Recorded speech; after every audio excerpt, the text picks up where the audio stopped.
At 7 o'clock, it's Oh Boy, vintage rock and roll from the Hackney Empire, as they used to say.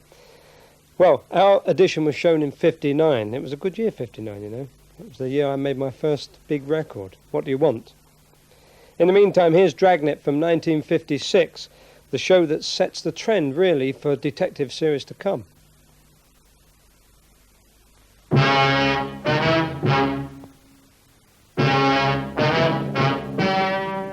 Ladies and gentlemen, the story you are about to see is true. The names have been changed to protect the innocent.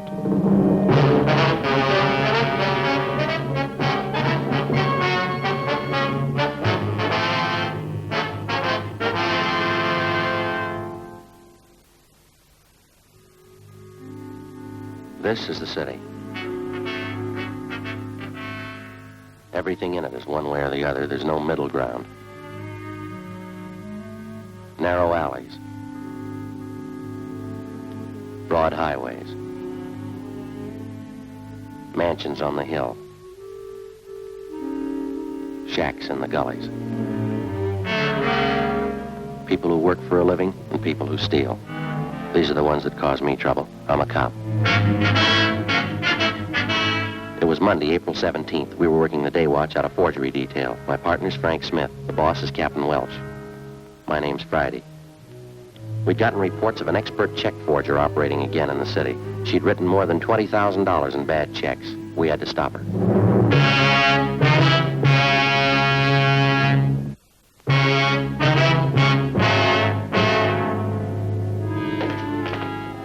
Morning, Joe. Hi, how'd the weekend go?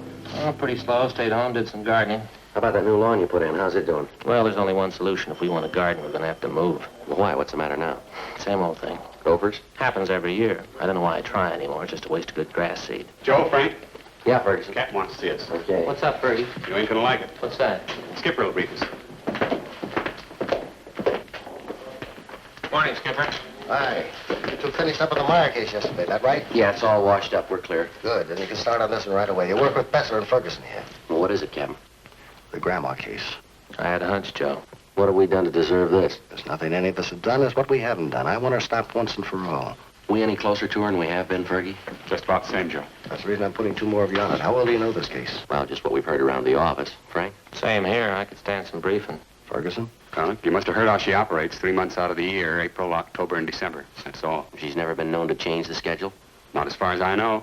She's been doing it the same for 9 years. All the phony checks she cashes are personal checks. That's right. She never writes them less than $2, never more than 100.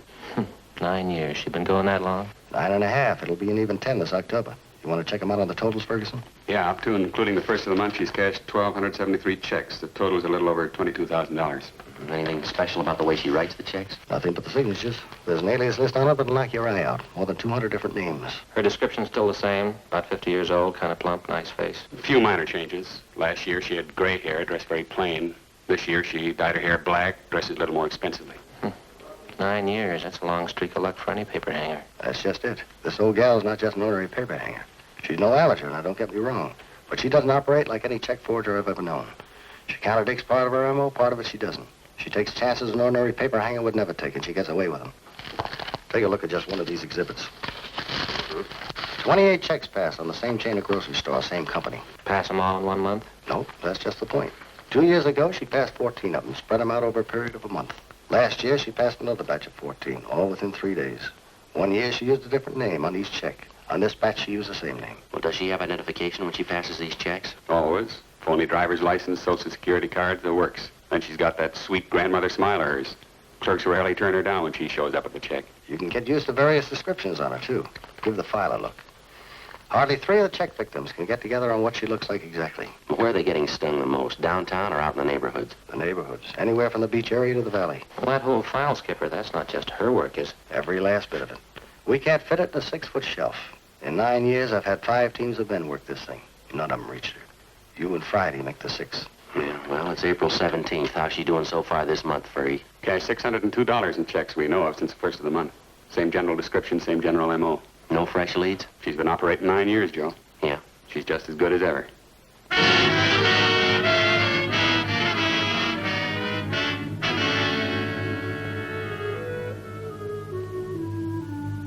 To the working detective, there's no tougher job than tracking a lawbreaker who's half professional and half amateur. You can expect a criminal who's entirely professional to react generally the same in a given set of circumstances. The same with the amateur. But take the two, the professional and the amateur, and intermingle their possible and probable reactions. You'll likely have a sound reason why and how an elderly woman could victimize merchants with $20,000 in bad checks over a period of 9 years without being caught. Grandma, as she'd come to be known, worked only 3 months out of each year, April, October, and December. Her apparent fine sense of timing and her knowledge of psychology was far and away superior to that of the ordinary paper hanger. If the file on Grandma was any indication, she apparently had been born to be a successful check forger. After Frank and I spent 3 days on the case with Sergeants Ferguson and Besser, we were almost convinced there was only one way we could reach the suspect. She had to make a mistake. Fergie, how'd you do? Pretty sour. 4 checks in 2 days. What'd you get? 2, Don Myers checked the signatures. They're all hers. Here's our list if you're interested. Meat market out on Pico, $25. Grocery in West Hollywood, $48. 2 department stores downtown, $100 a piece. How they describe the woman? Same old yarn. She was a nice, charming little lady, about 55 or 60. Small, dark hair, graying, dark eyes, nice smile. Clerk told me she reminded him of his mother. Yeah. For one thing, sure, her timing's just as good as it was 9 years ago. The Downtown Merchants Association's screaming again. They're looking for action. Well, fine, so are we. When they stop cashing checks for people they don't know, they'll stop getting hurt. We can't stand behind their counters and run a make on every one of their customers who wants to cash a check. How many publicity campaigns have we run on bad checks? I don't know, but they don't seem to stop Grandma. You talked to the captain today? Yeah, he's looking for action, too. I don't know what we can do unless we get some kind of cooperation from the merchants. Every time the old gal pushes a bum check, it's 3 or 4 days before it gets to the bank, and we hear about it. The trail's pretty cold by then. Joe and I were talking just before you came in, Fergie. We can't expect too much to happen the way we're going. Any ideas? Well, more men and more stakeouts. The captain says he'll buy that. That's about all we can do. Another 10 days and April will be over. Grandma will be through pushing checks until October again. I don't know, Joe. Her formula's too perfect for me. There's got to be a flaw in it someplace. Yeah, sure. All we got to do is find it. You got out a bulletin on that revised description of her, Fergie? They're all taken care of. Special notices were mailed out to the merchants. I'll get it. Forgery, Smith. Yes, sir. Oh? Yes, sir. We'll be right out. Thanks. Anything? Yeah, a supermarket on North Temple just got hit with 2 checks. Yeah. Clerk says the woman reminded him of his mother.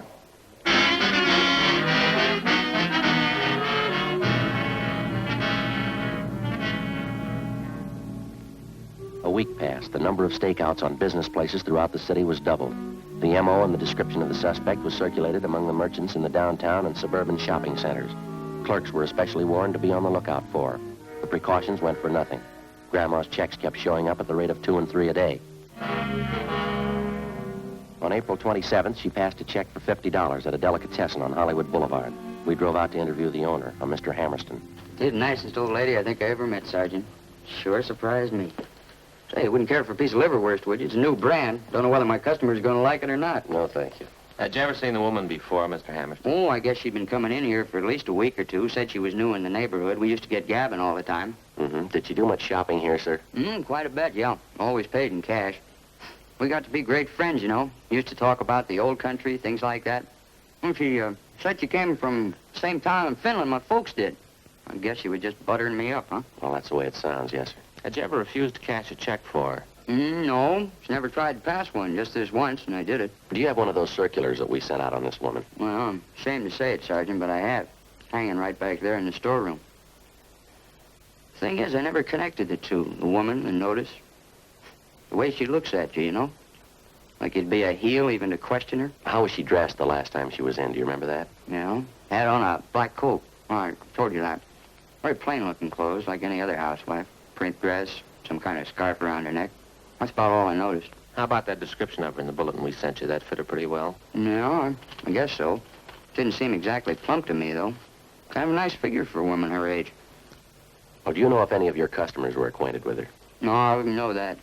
She acted as though she knew some of them, but, well, now that this has happened, I can see she was just putting on. She was a great disappointment to me. Well, she is to a lot of people, sir. I used to josh with her all the time. Is that so? Yeah. She seemed like a real good sport. Fine personality, joshing all the time. Just as homey as you please. Mm-hmm. Fits in with the other descriptions. Say, how are you ever going to catch somebody like that? Well, we're not sure we will, sir. Yeah? They're going to like this.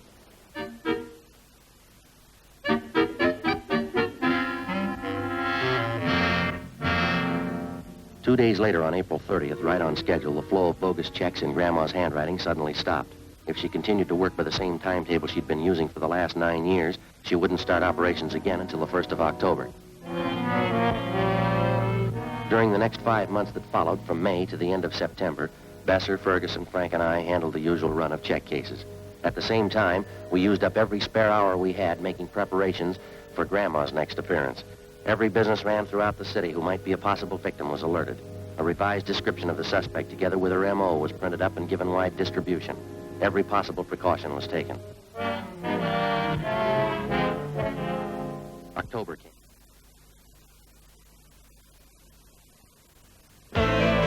If you'd like any of the holiday brochures advertised on Anglia Television, just phone DIS 4111 with your request. The sale to go to is the sale at Debenhams. Get there any way you can, but get there. The sale at Debenhams.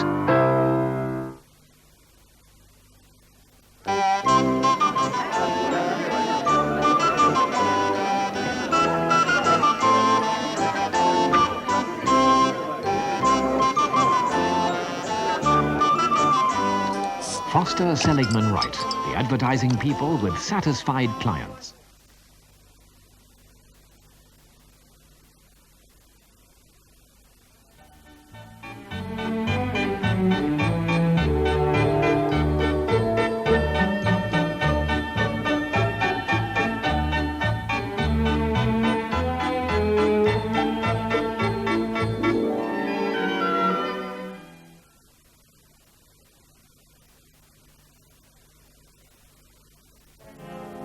October came. Grandma started on the 10th year of her forgery career without a hitch. On October 1st, she cashed a check for $75 at a large downtown woman's shop. As soon as we got the report, we drove out to the store and went to the department where the check had been received. A fashion show was in progress. We asked to see the manager.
Mr. Montrose, this is my partner, Frank Smith. My name's Friday. We're from Forgery Detail. Oh, yes, about that check, is that right? Yes, sir. We're having one of our autumn fashion showings this afternoon. It usually keeps us pretty busy. Yes, sir. You the one who authorized this check to be cashed? Yes, I okay all the checks that we cash in this department. And you okayed this one? These are your initials? Yes, that's right. I don't know what I can do for you, gentlemen. The check was passed. Very unfortunate occurrence. The sales girl handled the transaction. She showed me the check. I knew the signature, so I okayed it. Mary Walker? Yes, that's how the check was signed. What kind of identification did the woman have? Her charge account plate. You know, the small metal card? Charger plates, we call them. I recognized that and the signature immediately. You know this Mary Walker pretty well, do you? She's one of our best customers.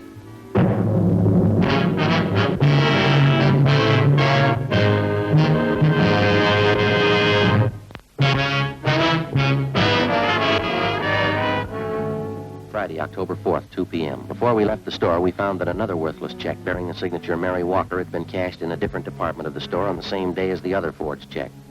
The woman had used the same means of identification, a metal charge account plate stamped with the name Mary Walker. We took the two checks back to the office and had Don Meyer in handwriting compare the signatures. There wasn't any doubt in his mind. The writing on both checks was Grandma's.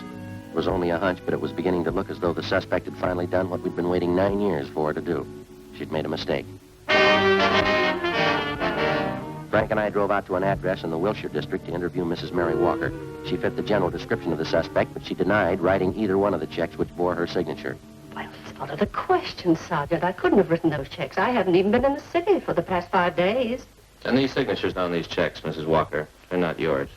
Well, it looks like my handwriting, but it's not. I didn't write those checks. They're forgeries. Well, you do have a charge account at the store, don't you, ma'am? Yes, I've had one there for years. Nothing like this ever happened, though. Do you have one of those charge account plates, do you? Well, yes, I did have one. You lent it to someone in your family? No, as a matter of fact, I lost it. I intended to report it to the store, but it slipped my mind. Do you have any idea where and when you might have lost it? Well, I think it was last Sunday night, Sergeant, but I'm not sure. Oh, just a minute. I know someone who would remember. Inez Lambert. She was there, and I'm sure that she'd remember. Who's she, ma'am? She's a girlfriend of mine. She lives in this neighborhood. Hello, Inez. This is Mary Walker. Oh, I'm just fine. You? Good. Say, Inez, what night was it that we went to the Boosters Club meeting? Sunday? Well, that's what I thought. Oh, nothing. Just some silly misunderstanding. Well, all right, Inez. Thanks for remembering for me. Yeah. Bye. It was Sunday night, Sergeant. Inez Lambert and I went to the neighborhood Boosters Club meeting, and I'm sure that that's where I must have lost it. Well, and you think the charge account plate just fell out of your purse, is that it? Either that or it was taken. Why do you say that, ma'am? Well, it's a very serious thing, and I didn't want to mention it. What's that? Well, I left my purse on the chair next to me part of the evening. And when I got home, I thought I was missing a $5 bill out of my change purse. I didn't notice then that the charger plate was gone. Do you remember who was at that meeting, Mrs. Walker? Oh, 40 or 50 people at least. How many women would you say? Oh, a dozen, I suppose. Now, I'm not accusing anyone of robbery, Sergeant. I know that that's a very serious charge to make. Do you know if one of the club officers might have taken a list of those present? Oh, they don't have to. We do the same thing at every meeting. What's that, ma'am? We all sign the attendance book when we leave.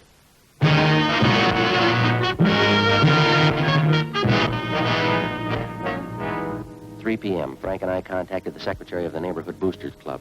He gave us a list of those present at the Sunday night meeting of the club. As Mary Walker had told us, each person present had signed his or her name and address in the attendance book. We took the record downtown with us and had Don Meyer compare each signature on the list with samples of Grandma's handwriting. Number 32 on the list, fellas. That's it. Positive make, Don? No doubt in my mind. That's Grandma's handwriting. Let me see how she signed it. Mrs. Inez Lambert. We went down the hall to R&I and had them check the name Inez Lambert through the files. She had no criminal record. Together with Bester and Ferguson, Frank and I spent the next day and a half trailing Inez Lambert wherever she went. She fitted the description of the suspect perfectly. We questioned her friends, her neighbors. We dug back into every corner of her life for the past 10 years. The results were pretty amazing. We found that she was highly respected by everyone she knew. She was active in a dozen civic and church organizations. Her reputation was spotless. There was only one hitch. Mrs. Lambert's hobby was charities. By checking back, we found that during the past 10 years, she donated an average of $3,000 annually to various charitable organizations. Her husband's total annual income was $7,000. From her bank, we obtained specimens of Inez Lambert's handwriting. It matched almost perfectly with every signature in the Grandma file. Monday, October 7th, Frank and I called on Mrs. Lambert. She asked us back to the kitchen. You know, Mary Walker was telling me about you. She told me about missing those things from her purse at the meeting. Is that what you wanted to inquire about? Well, yes, ma'am. We wanted to ask you some other questions besides that. Well, you sort of caught me at a bad time. I was just getting ready to put some baking in the oven for dinner tonight. Would you mind very much if we talked while I worked? I've got to get this done. No, not at all, ma'am. You go right ahead. Oh, there goes that cream sauce starting over again. Officers, just take chairs there, would you please? And I'll be right with you in just a minute. Oh, thank you, ma'am. You know, this cream sauce is so temperamental, I can't take my eye off of it for a minute. Yes, ma'am. Either of you officers like a nice cup of hot cocoa? It's kind of chilly out today. Well, no, ma'am. We only have a few questions for you. It won't take very long. Yes, I see. Well, I'll just get my eggs beaten up here then. In a crowd here, would you mind holding that Sure. for me for just half a minute?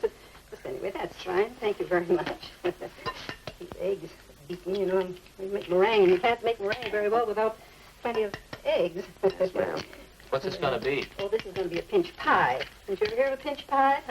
It's it's a sort of a meringue tart. I'll just beat these up nice and fluffy.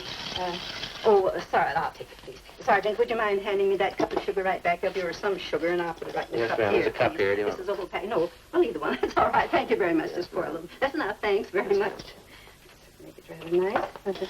There we are. Beat these all up nice and fluffy.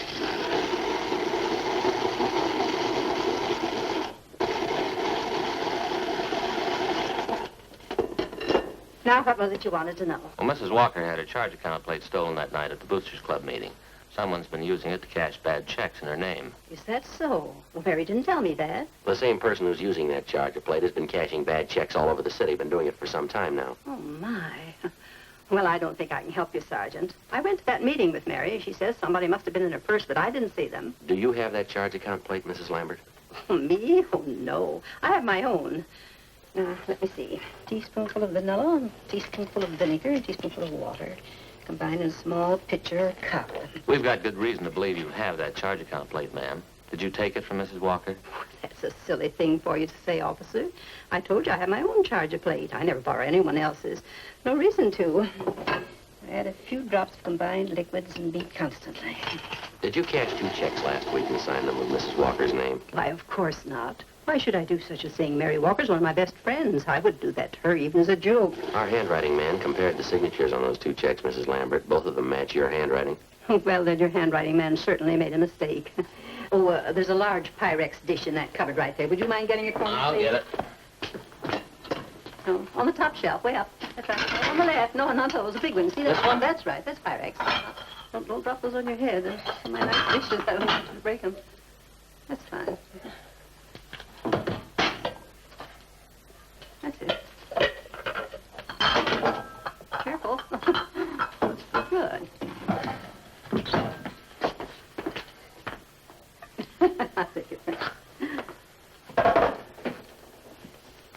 You deny you wrote those 2 forged checks last week? You deny you've written and cashed about 1,500 worthless checks in the last 9 years? Why, of course I deny it. You sure you haven't made a mistake? We're sure, ma'am. Sorry, you'll have to come downtown with us for questioning.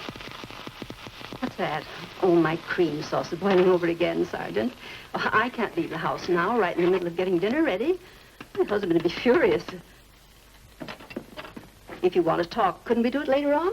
Sorry, afraid not. But you certainly can't accuse me of doing anything wrong. Folks at church will vouch for me. We've got just as many people who say you cheated them. The same people who cashed those checks for you. Quite a few of them, ma'am. 9 years worth. But that's silly. 9 years and cashing checks. I'm sure you must mean somebody else, Sergeant. Well, I've got to get this platter greased. Now, let me see. Heap meringue upon lightly greased platter. Yes, that's right. We don't mean anyone else, ma'am. You'll have to come along with us, Mrs. Lambert. But you can't prove a thing.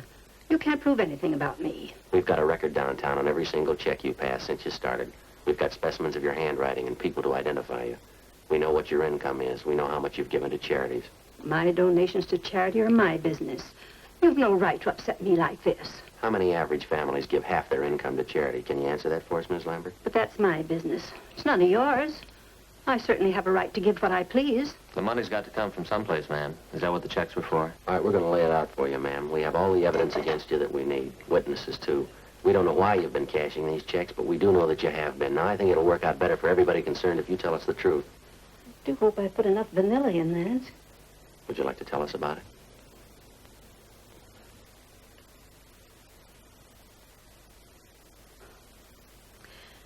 I never thought about anyone finding out, I guess. I guess I should have expected it, shouldn't I? Yes, ma'am. It'll be terrible, I know. He'll never understand. Who's that?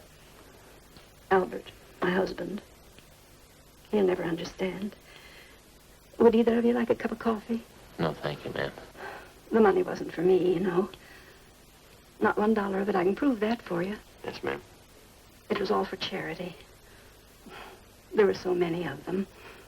Orphanages and old people's homes and the Christmas Poor Fund and then the overseas relief charities. Well, they all needed money.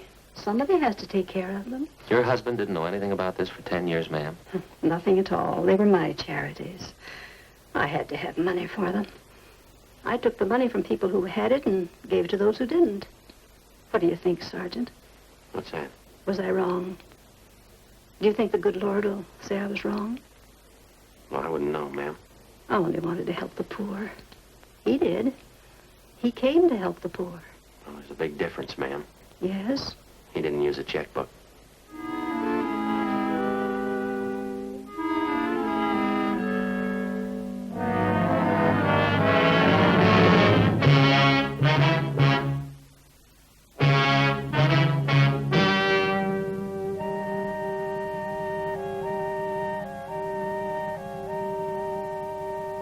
On December 17th, trial was held in Department 81, Superior Court of the State of California, in and for the County of Los Angeles. In a moment, the results of that trial.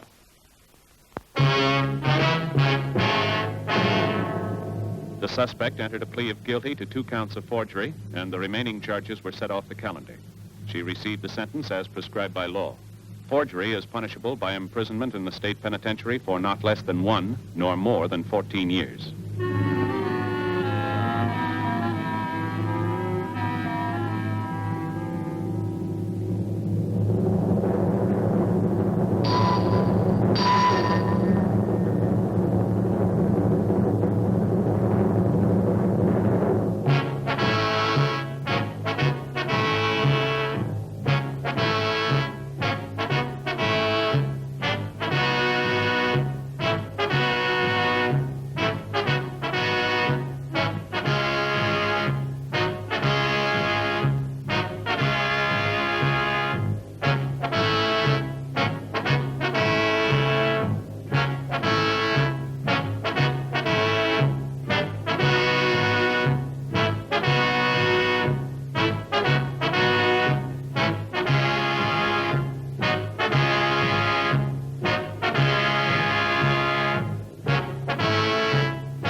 If you like a really good TV play, then Channel 4 is the place for you to be tonight, because Hot Summer Night is powerful stuff. Kathy's got a new boyfriend. Her parents ain't too pleased, and you'll see why at 8 o'clock tonight. Next, after the break, it's Oh Boy with Billy Fury, Marty Wilde, and Cliff, well, you'll see who.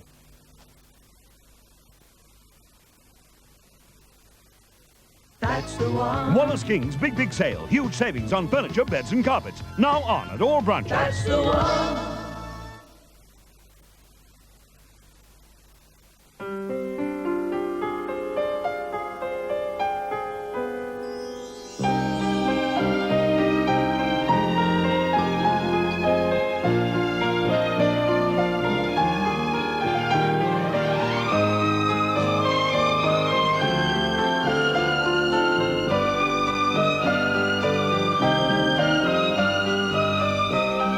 Into Flora, more than words can say.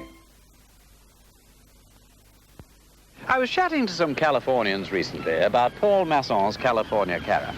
Paul Masson, they inform me, has been laying fine wines on people since 1852. Try a carafe, they suggested. See how it grabs you, man. Though somewhat wary of being grabbed by a bottle of wine, I decided to give it a whirl. And I must say, they're really jolly good. Paul Masson's California carafes. They're really jolly good. Hello. This SkyTrain brochure says I'm back in the holiday business with the resorts, hotels and airlines I've picked myself. Plus, complete protection for your money. That's why my friends here are already in training for my new holidays. Sky Training. Ring 200-0200 for my brochure. When it begins to rain, most drivers... when it begins to rain... Thank you.